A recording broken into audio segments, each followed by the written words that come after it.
Let's bring our candidates up and get this started, beginning with U.S. Senator Mark Dayton. He's right over there. Next, let's go ahead and recognize him now. That's fine. Minnesota State Representative Tom Emmer.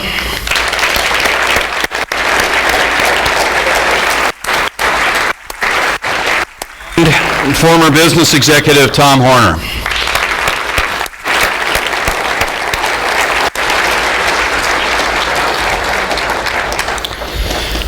All right. Thank you, gentlemen. Jobs and the economy, obviously, at the top of mind of Minnesotans, not just the members that you've got here today, but in total.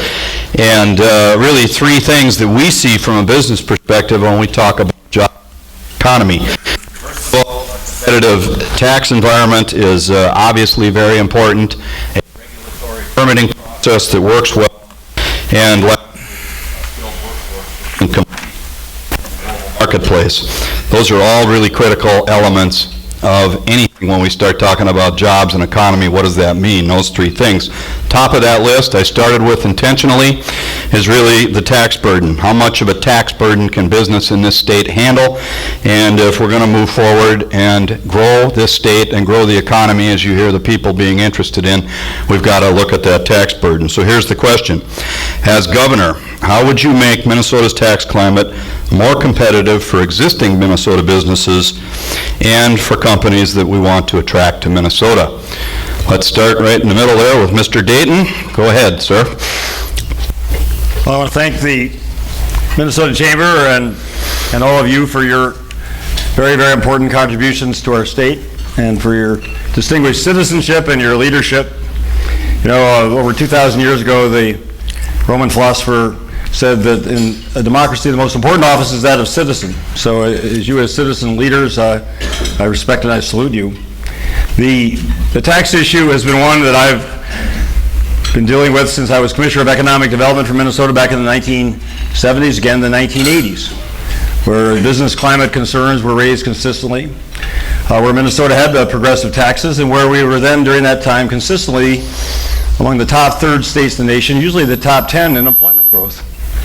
Now we've gone to a situation where, according to Ernst & Young's analysis and the Council on State Taxation, a national organization of corporate tax attorneys, Minnesota has the 15th lowest business tax in the state, in the country. We have a nominal rate, 9.8%, but their analysis is that Minnesota collects only 30 cents of every dollar after all the deductions and exemptions. If the tax rate were the sole determinant of business growth, then obviously Minnesota would not be in the situation it's been in historically. And yet, even after the two tax cuts in 1998 and 2000, where the top rate was cut by 8%, the result, I've seen some of these billboards about South Dakota, is that South Dakota increased its GDP, increased its percentage of what Minnesota's GDP is from 12.5% to 14%. So you would have expected the opposite. If we cut taxes as we have, that we would have received a benefit from doing so. In fact, the opposite is true. Meanwhile, we've sacrificed the quality of our education, condition of our infrastructure, our highways. And so we have to achieve a balance between business taxation and individual taxation, solving a $6 billion deficit, and making the investments that we need for the future of Minnesota. Thank you, Senator. Mr. Emmer, you next, and stick with alphabetical order here. David, I thought the question is, how would you deal with the tax policy to make it more business friendly in the state of Minnesota? How do we make sure that the climate, the tax climate, it makes for more competitive businesses and enables us to attract businesses? Right. First off, I have questions as to whether Quillis can keep time. I've been watching myself, but we'll see. We obviously have a difference of opinion here. What we've been doing in this state has not been working. It has been the same model of government now for several decades. This is not a matter of pointing fingers or assessing blame. It's a matter of looking at it, whether it's Republicans, Democrats, or other. The model of business in the state of Minnesota over the past several decades has been grow government. When government runs out of money, go back to the hardworking men and women of this state and the business of this state and ask them to pay more. In order to make it a climate that is business-friendly, you have to put some stability and predictability into our economic environment in the state of Minnesota. That's going to start with setting priorities and getting a hold of the growth of government. And it's been done. All you need to do is compare what Mitch Daniels has been doing in Indiana over the past 5 years, and you can see, even though it's not always apples to apples, it can be done in Minnesota.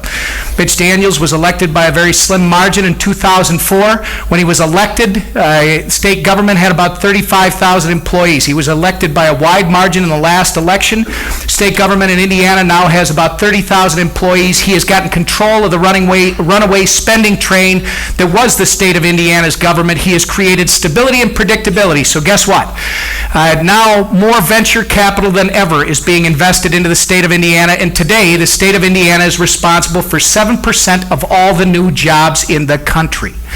That can and should be the state of Minnesota. What you have to do is set your priorities. You have to determine what it is you have to spend, not what you want to spend.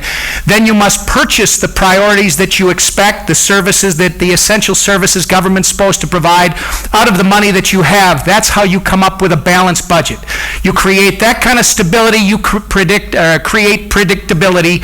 You will start to see investment once again, not only coming from outside of Minnesota, but more importantly, the existing economic horses that are still here, assuming we're going to talk about regulation before the day is over, will be allowed to run again, and we will start to see our economy move. Thank you, Representative. Let's hold the applause. Mr. Horner. Well, thank you very much, David. Thank all of you for being here and for giving us this opportunity. So the question was, how do you make tax reform work to create jobs in Minnesota? And I come to this as the perspective of somebody who's run a business. I've had to meet payrolls. I've had to grow jobs. I've had to decide whether to hire people, if we had the resources to do that. And let me tell you this, Senator, if we kill job creators with tax increases, we kill jobs in Minnesota. And we can't afford to kill jobs. We need to understand that the kind of tax increases you're proposing are job killers for small businesses. There is not a small business in Minnesota, the the LLCs, that can afford a doubling of their tax rates as you've proposed. It will kill jobs. But we can't continue the status quo either. We've had a Republican Party, and I know because I was there, that has become so absolute on no new taxes that we can't do tax reform. We need tax reform. We have a tax system that is out of date, that was created in the 60s and 70s for an economy that doesn't work, for an economy that doesn't exist anymore. We need to make the kinds of tax changes that allow companies to grow, that create incentives for investments, that incent investment in research and development, that removes the sales tax on capital equipment purchases, that reduces the corporate tax. And we need to do it now. And we need to do it with an eye to how do we make Minnesota the job mecca of our country.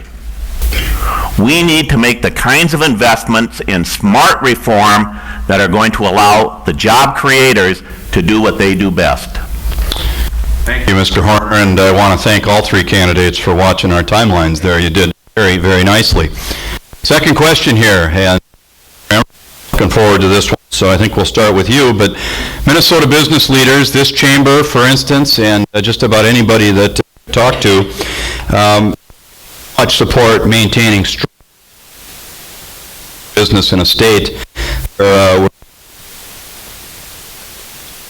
comes to air and water emissions are some of the stiffest in the country, some of the most stringent. So when we talk about environmental process and environmental permitting reform, I want to make very clear we aren't asking these candidates, can we change those standards?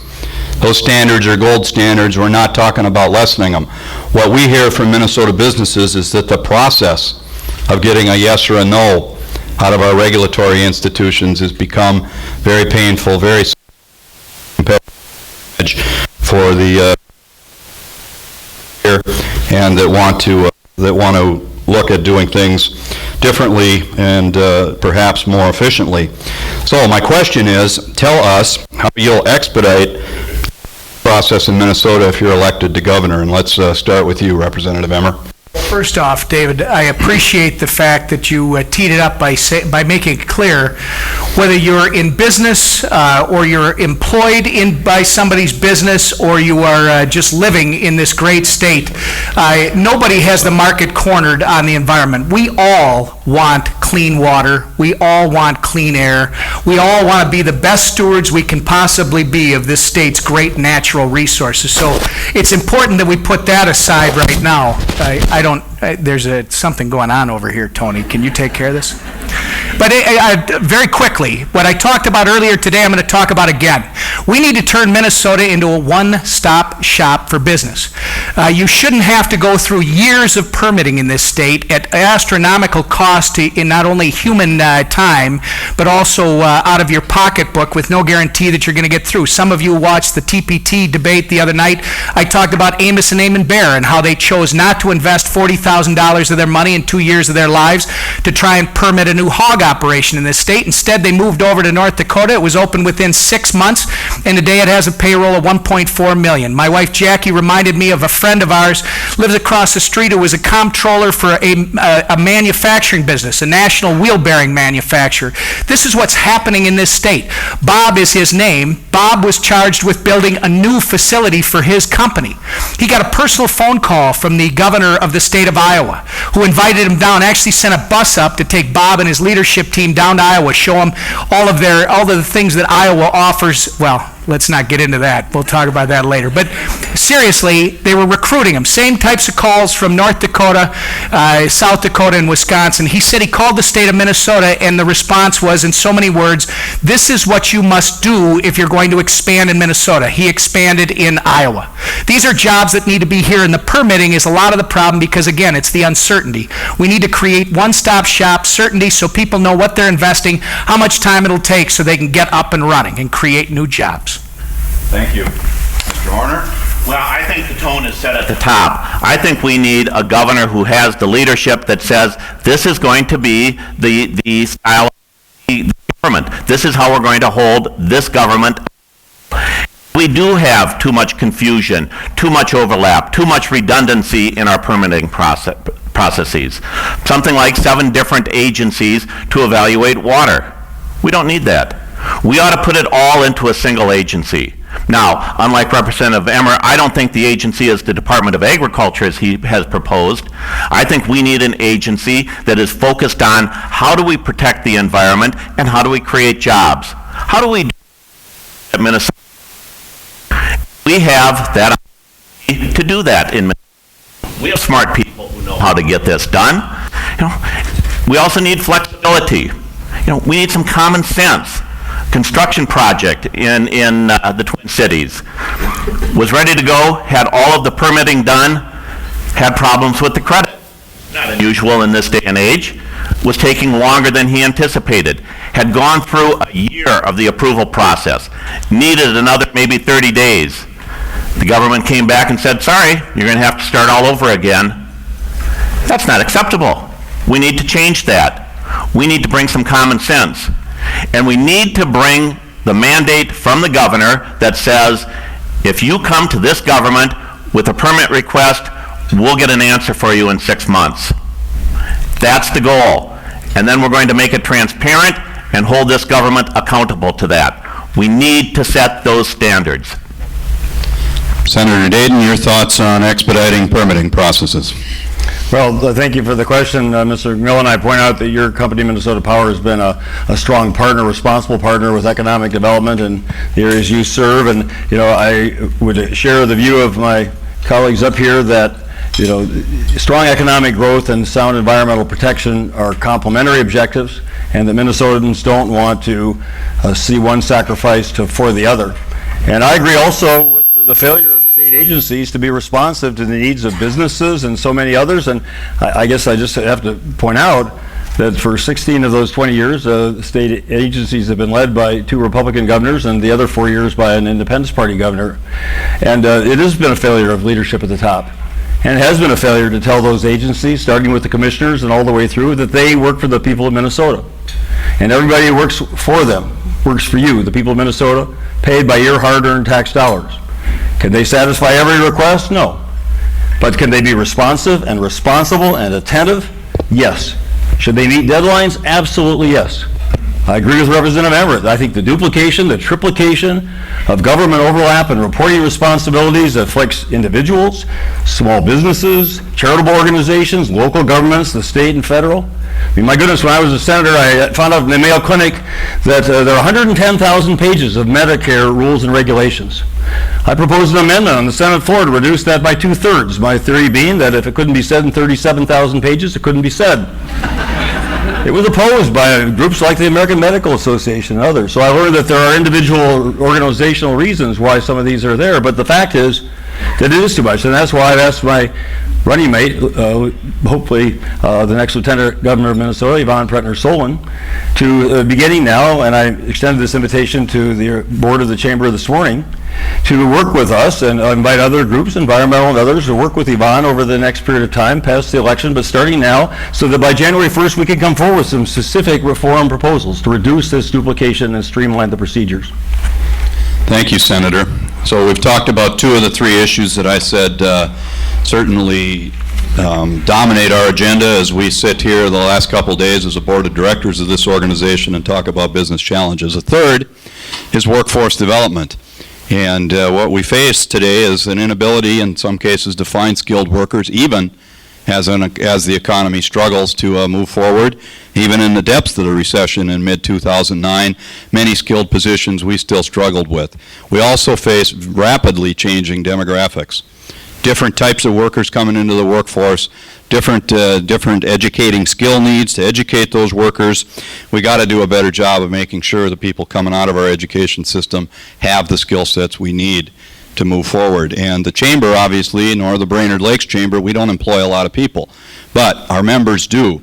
And rather than have this question come from me as a representative of the chamber, we've got Reggie Clow here, who owns Clow Stamping, a metal stamping and fabricating company in Merrifield. So Reggie's going to ask this question. Thank you. Minnesota invests billions of dollars in our K-12 education system. Yet a significant portion of the students are not proficient in either math or reading. Our demographics make us more dependent than ever on these young people. What will you do as governor to use our current resources to improve the K-12 system so that a much larger portion of the K-12 population meets world economic standards for work or higher education when they graduate?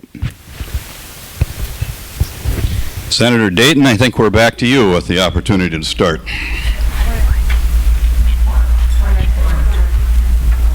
By popular demand. This is one of many areas where Minnesota needs redesign. We need to start with the question, not how much, but what for? What are the outcomes that we want to achieve? What are we trying to accomplish? And you hit it on the nose. We need students coming out of 12th grade who are prepared for success. We need more people in Minnesota with degrees after high school, 2- and 4-year. And the challenge is that we keep looking at education as a series of silos. Enough. We need to look at education as a seamless system, cradle to grave. We need to invest in early learning. We need to make sure that at the K-12 level, we have teachers in charge of the classrooms. Not Education Minnesota, teachers in charge of the classrooms who are held accountable to standards. We need to start changing some seniority rules. You know, I mentioned in the meeting earlier, the Anoka-Hennepin School District wanted a waiver for 28 slots out of 2,800 students to save some critical programs. Couldn't get it. We can't accept that. We can't afford that. We need to make sure we're investing in our 2-year schools and our 4-year schools. We need to invest in research at the university and other four-year schools as a separate line item. Next year, we will have a new chancellor of MnSCU, a new president of the university, and a new governor. If we don't use that as an opportunity to have a statewide discussion about what we need from education and higher education in particular, shame on us. What a wasted opportunity. We need to make these investments by starting with what do we want to achieve? What's the outcome? And then working there. And in a lot of these areas, because we know the challenges of education in Minnesota, we know the challenges of a $6 billion shortfall. It is leadership that will be in demand. It is a governor who is going to need to set the agenda and then be the advocate. A governor who, look, if you had a dispute between two warring parties, you don't bring in a mediator who is vested in one side or the other. You bring in somebody who can build bridges, who has the experience, who can say, this is how we're going to build consensus, this is our common ground, this is how we move forward. Tom, I got ahead of myself. I'm glad the audience is onto this. You know, they're counting better than I am, and so is Tony. Now we'll go to Senator Dayton. When I was Commissioner of Economic Development, and I'd ask businesses, why are you locating or expanding in Minnesota? The number one reason was always well-educated, hardworking, productive employees. It's a great value of Minnesotans. A best quality education system to give every child, every young person, a full and equal opportunity to achieve the American dream. And I think Minnesotans would be horrified if they knew the facts about how we have reduced in real dollars per pupil our investment in education in their futures. In total nominal dollars, education spending has increased, but so has student population. And the per pupil state aid in real after inflation dollars has been reduced by $1,300 per student on average over the last 8 years. Those are the facts. Why else are schools going to 4-day school weeks? Why do I go to Rochester, Minnesota into a 5th grade classroom and see 36 children in one classroom with one teacher in a school where there's 17 different languages and dialects? And I've seen those overcrowded conditions all over this state because we're not making the investment necessary to reach those children and provide you with the employees that you need. When the tuition at the University of Minnesota is 50% higher than the tuition, the average of the state universities in our surrounding 4 states, and 1/3 higher than the next highest, Wisconsin. When the tuition at our 2-year public colleges is the 3rd highest in the nation, and in the top 10 of the state universities, and Minnesotans, hardworking men and women, cannot afford to send their own children to our public colleges and universities, then the employees that you want to hire are not going to come out of our educational system with the skills and abilities they need to be competitive in this global economy. We have to increase our investment in education. It's half the state budget, and that's the other side of the coin from the tax question. How are we going to make those investments that the future of Minnesota depends upon, the future of our people depends upon? Thank you. Representative Emmer? You know, I think Minnesotans are tired of assessing blame. Politicians attempt to point the finger behind and say it's this person's fault, it's that party, or it's this one.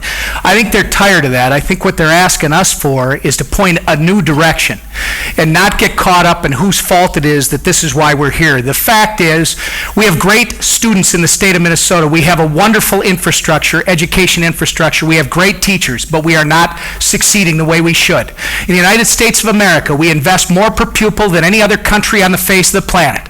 We are no longer competing with just Wisconsin, Iowa, North and South Dakota. We are competing with the world.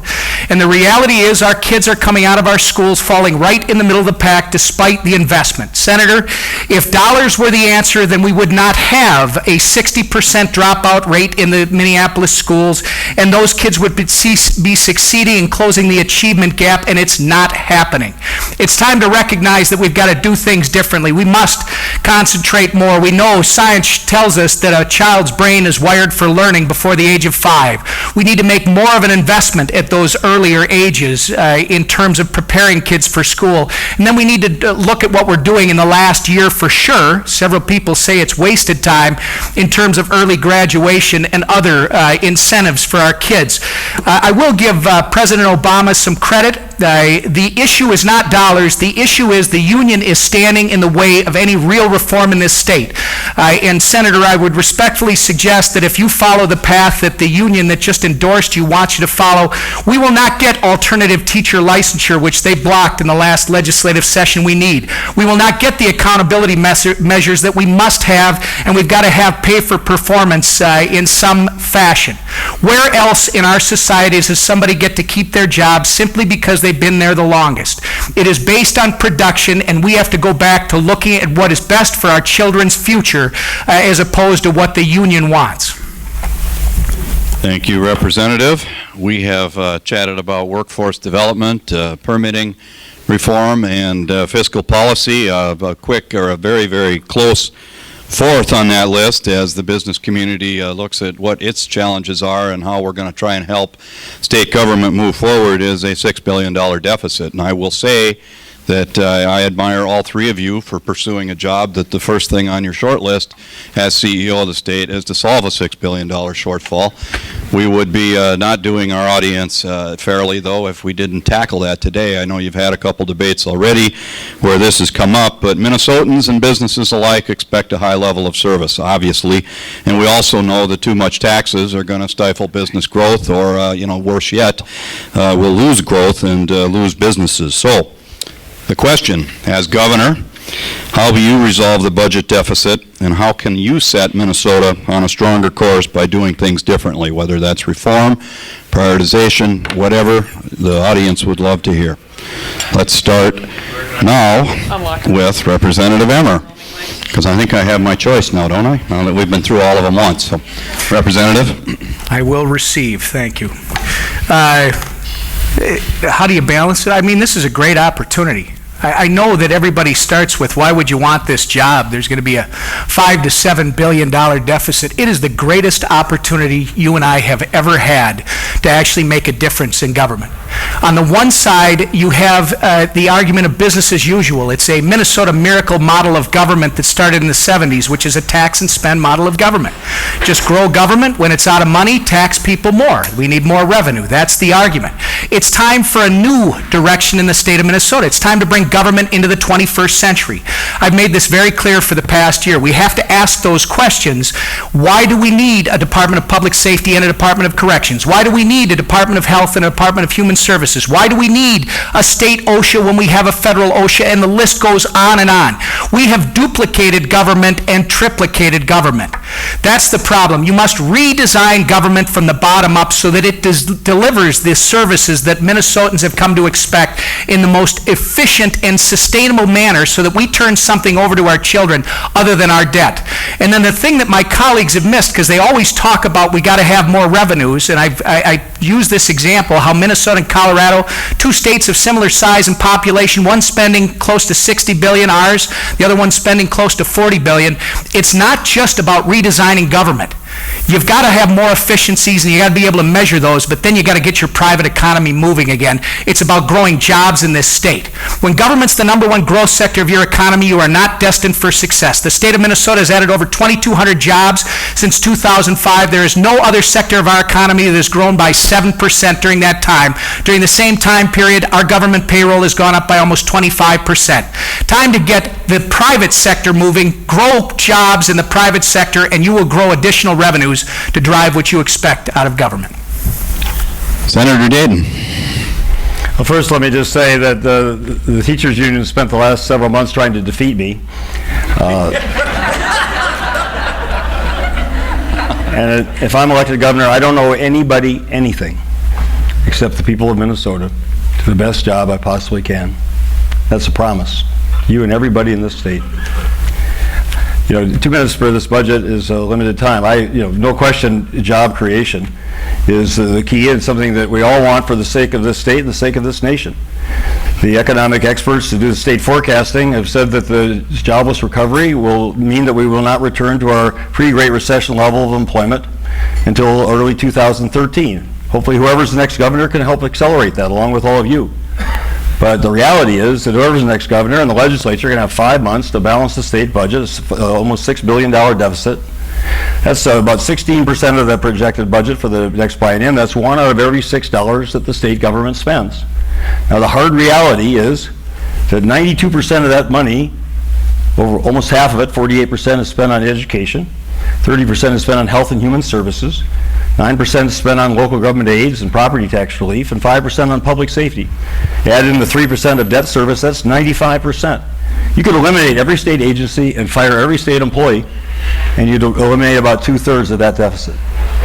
So those of you who are saying to all of you blithely and rhetorically that this is going to be solved without any real consequence for people, real people's lives, larger class sizes, higher property taxes, layoffs of police and fire, other real consequences, it's just fictional. And so my plan's been spelled out. It's there. I asked the Minnesota Chamber today to help me find additional cuts, and I look forward to working with your members as who you designate to do so. But let's get real here, and I would like to hear a plan once again from Representative Emmer about where he's going to cut $6 billion from the state budget. And Tom Horner. Well, when I was in business before I was unemployed, I learned that as a consultant, if you can get away with just describing the problem and get paid for that, you're in golden. You know, we understand what the problem is. What we need are solutions. We need to figure it out. And Representative Emmer, Colorado isn't the answer. And Coloradans don't think that it's the answer. They rejected most of that a couple of years ago because it wasn't working for Colorado. We need to be better than that. And Senator Dayton, let me remind you that the answer isn't to tax small businesses through the ceiling. You know, when you put a tax doubling the individual income tax on small businesses, on the sub-S, the LLCs, you're killing job creators. And when you kill job creators, you kill jobs. And we can't afford that if we want to solve this problem. So how do we solve it? We start by asking the question, what do we want to achieve? What are the outcomes? What as a state do we need to accomplish? Then we can start asking how much. And part of it has to be tax reform. And with all due respect, Representative Emmer, it is not assigning blame to say that the Republicans have dropped the ball for the last 8 years. It is holding the party accountable. We haven't grown jobs in Minnesota. We have lagged in job creation for the last decade, in good years and bad. We need tax reform that incents entrepreneurs, incents our great corporations to grow jobs here, gives them the resources for investment. On the spending side, we do need to make some tough decisions. We need to start saying that not every problem has a government solution. And we are going to terminate some programs. But mostly we need to redesign. And that's not just juggling a few departments here and there. I mean, those are rounding errors, the savings you get from that, not $6 billion. We need to fundamentally go in and restructure how we pay for things, who pays for things, and how we deliver services. And all of us are going to have to be involved, and all of us are going to have to be accountable. Thank you. Let me follow up with one question. A year ago, the Board of Directors brought a state of Washington budget manager in, and he talked to us about a process that they've used in Washington State to prioritize spending. And I'd like to go in the same order we just did and talk about whether you think that's feasible in Minnesota, but let's keep it to 1 minute. I think Mr. Quillis can readjust his watch there. And just quickly tell us what you might do to reprioritize state spending, if that's possible or not. Tom? Well, I think what you're talking about, David, is where you start with how much money does the state have. I think this is is this the POG? POG or whatever it is, because I was looking at it the other day. What does the state want to accomplish? In other words, your spending priorities.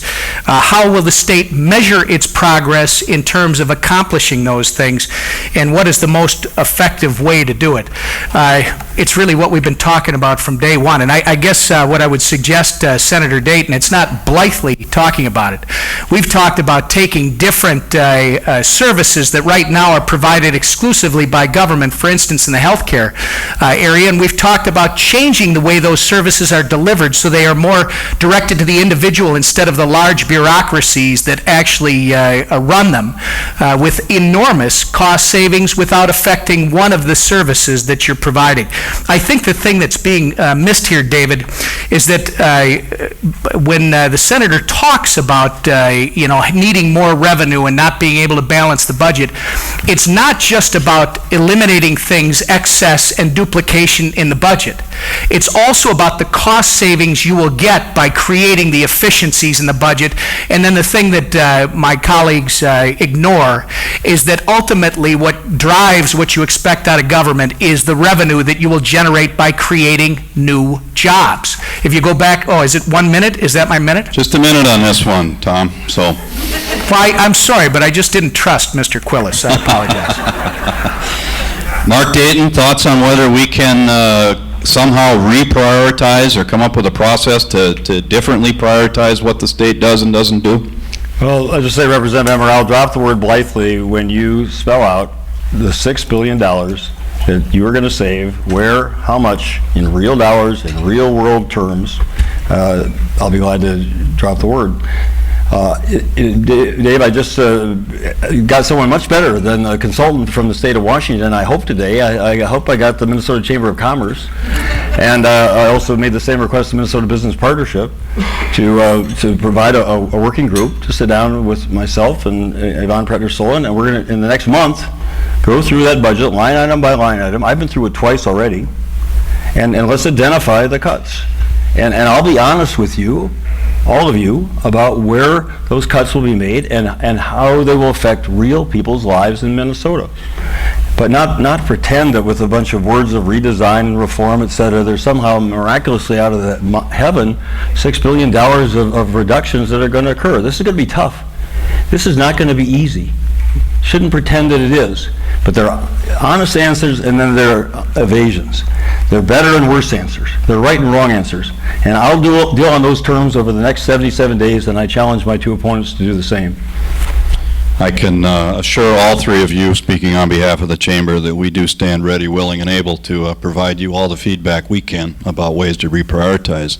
Mr. Horner, thoughts on what we might do to prioritize differently? Well, absolutely, and because I firmly believe that these forums ought to make all of us smarter, including the candidates, let me tell Representative Emmer that POG is not a person, it is the price of government. And that really is the issue that we stand here to try to resolve. How do we figure out what is the right price of government? But that's not a process issue. That's not a technocratic issue. Look, we've got Bill Blazer and Dane Smith from Growth and Justice who are figuring this out. If Bill and Dane can get together, don't you think that somebody like me can bring these two guys together and the respective parties and lead Minnesota through this discussion of what is it that we want to accomplish as a state? What do we want to be? I mean, I think the critical issue in the 2010 election goes right to the question you asked, David. The question is leadership. Who has the ability, the vision, the strategic sense to create a roadmap for Minnesota? Who has the temperament to bring people together? Who has the ability to build consensus? That's the challenge, that's the issue, that's how we figure out outcomes. Thank you.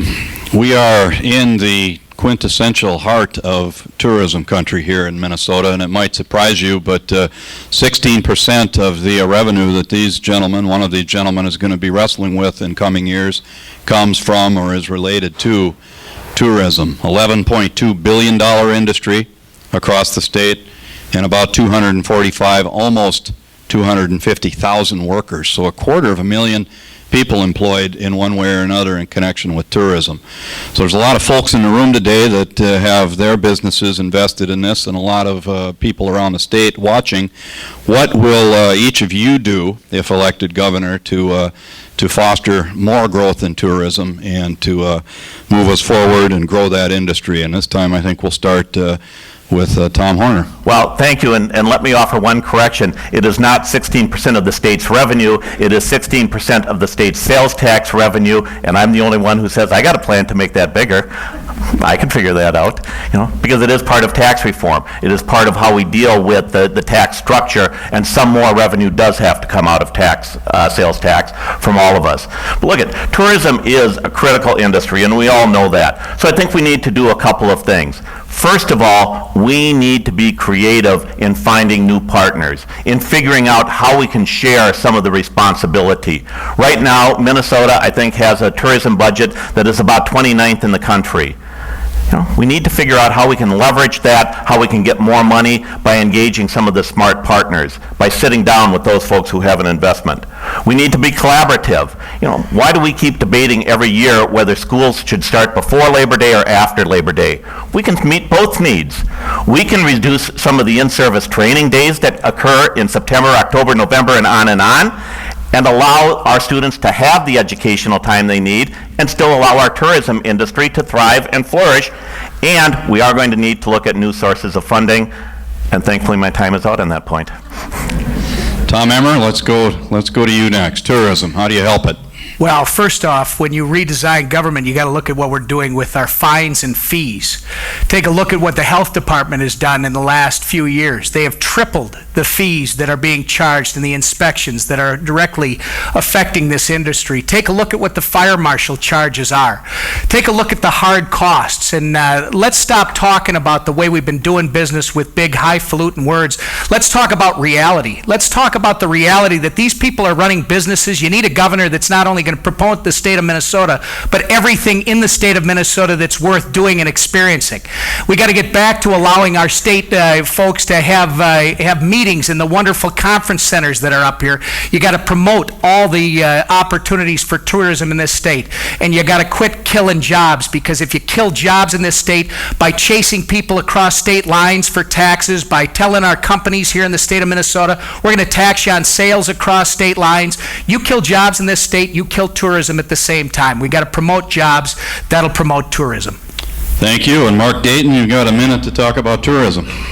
I'm very proud that when I became Commissioner of Economic Development, and at that time, back in 1977-78, the advertising agency for the tourism office, which was under the Economic Development back then, was the advertising firm for the winning gubernatorial candidate of either party back then.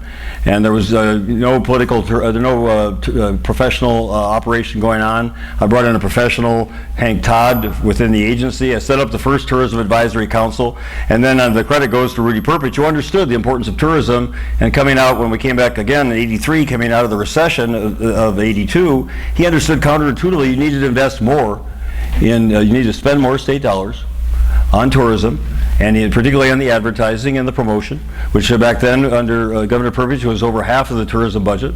Now the budget's been cut. It was 50% higher in 1990 in real dollars than it is today. Only a third of it goes for advertising.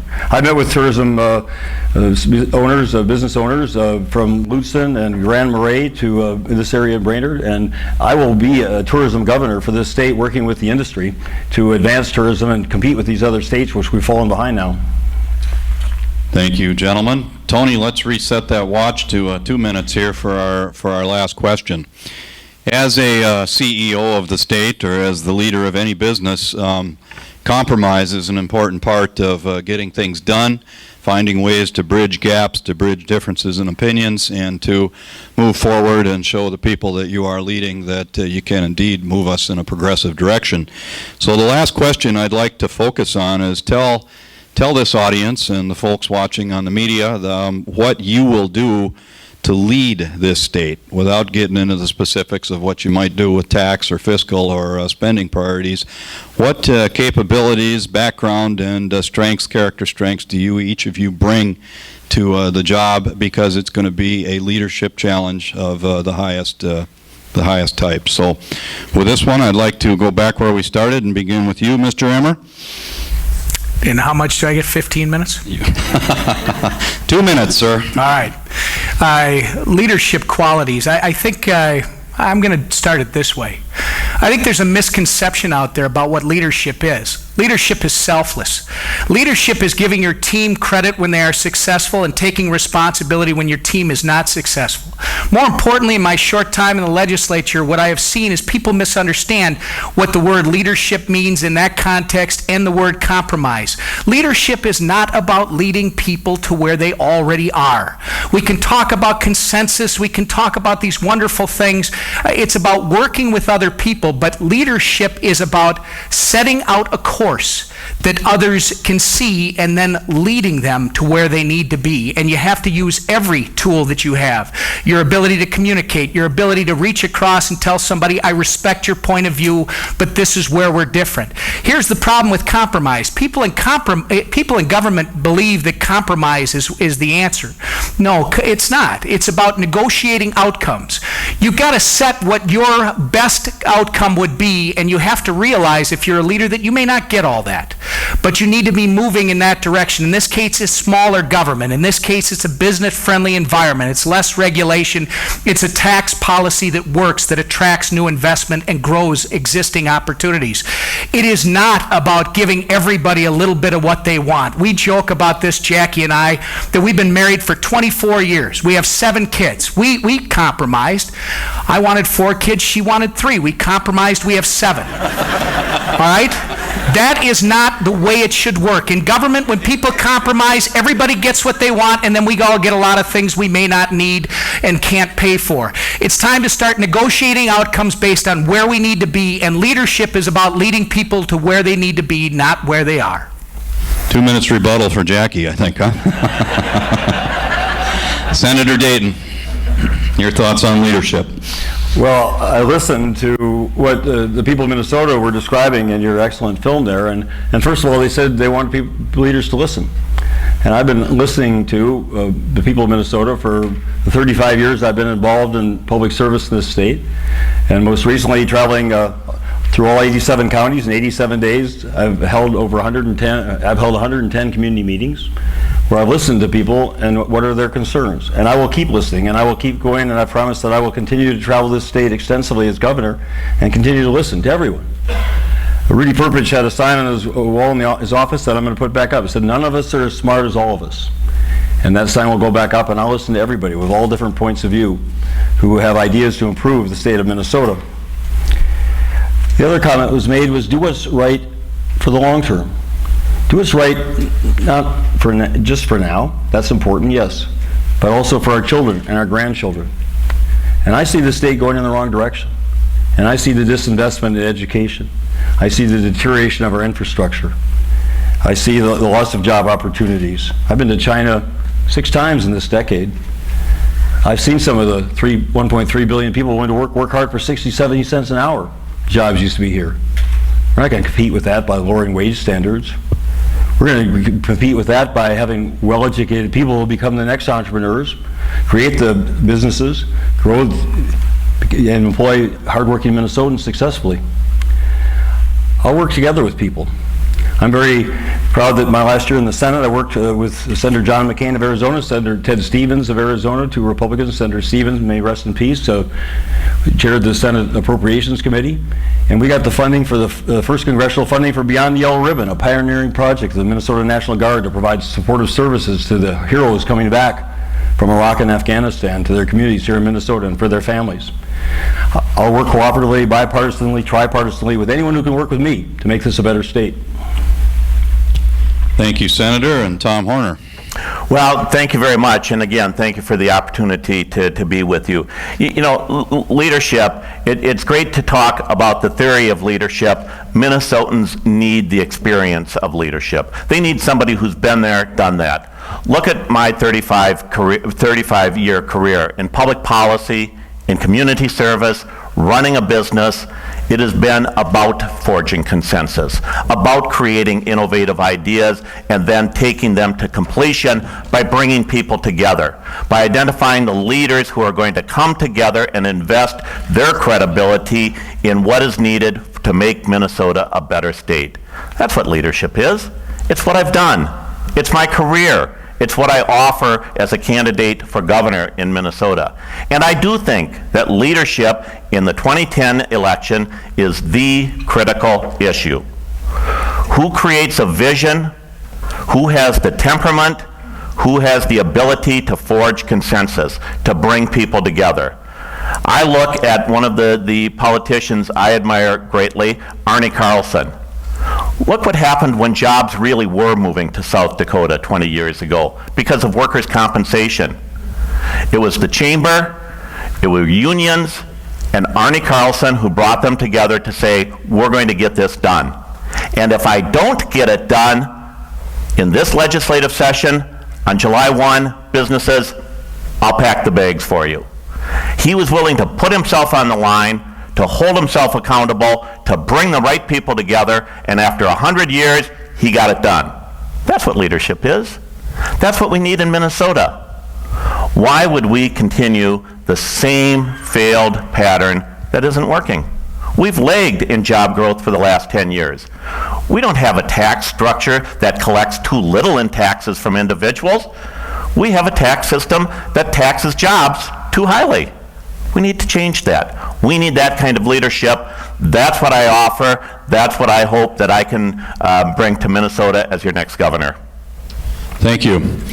One of the things that we never forget at the Minnesota Chamber, and that none of you should as citizens, that these individuals are committed to public service.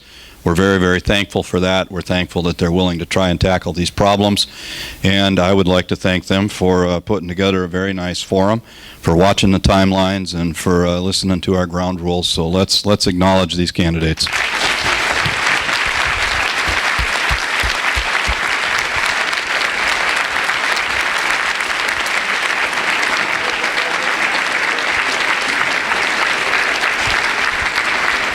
Thanks, Mark.